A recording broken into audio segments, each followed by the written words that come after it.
Hey, so one of the things that comes up from time to time is can trustees just sell your house outright for, um, there's a timeline, there's 90 days, there's 21 days, there's all these different things. But yes, you signed it on the dotted line when you had your mortgage, you took out your mortgage, that they can encumber your property and they can sell it when there's a default and they want their money back. So they follow the statutory notice rules and not contact. So you can't call them up and be like, hey, the money's on the way. They're going to go by what the code says. And that civil code is 2924. And they have to only mail the notice of default and the notice of trustee sale to the borrower's last known address.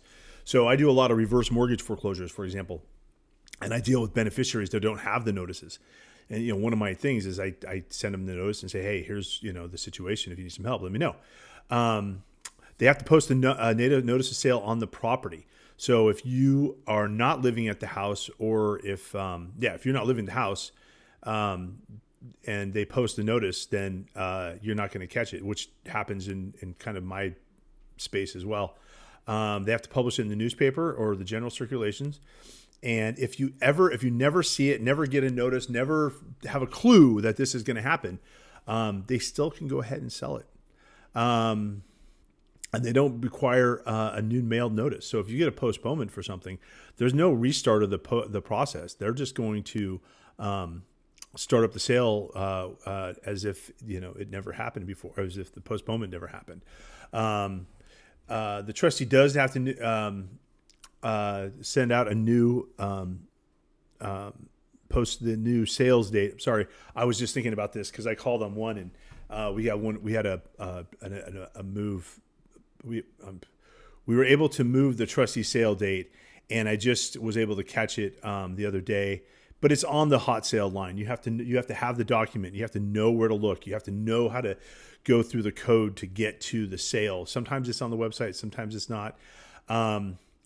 And the big assumption is that people think that they changed the date, so they'll send them a new notice. Not true. Not going to happen. You have to stay on top of it. That's why working in the space with a foreclosure professional, a realtor like myself, or some of the other people that I know, we are on top of it. I'm checking the grantor grantee index every day for clients that I'm working with. I'm checking the sale dates. If there's anything that's, because I'm not going to get a notice, and the attorneys don't get notices. I had that happen before where we had a probate and these people, no one knew that there was a trustee sale notice going on until somebody had brought it up.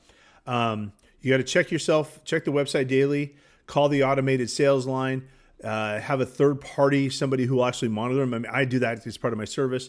But if you have an attorney or another person that you need to, that you trust, you can have them stay on top of that. Keep all the mail, keep all the information, even if it looks repetitive, just keep a pile of it, build a file, and document every communication, email, certified mail receipts, and tracking numbers. You need to stay on top of this because it is a legal situation. And if you have filed your notice for relief and you haven't gotten it, I have another post on why that happens, but that's a different story. But you're responsible for monitoring your own sale. And so that's the view from California. The trustee is going to follow the legal notice, and the sale stands even if you never saw the update. So pay attention. Talk soon.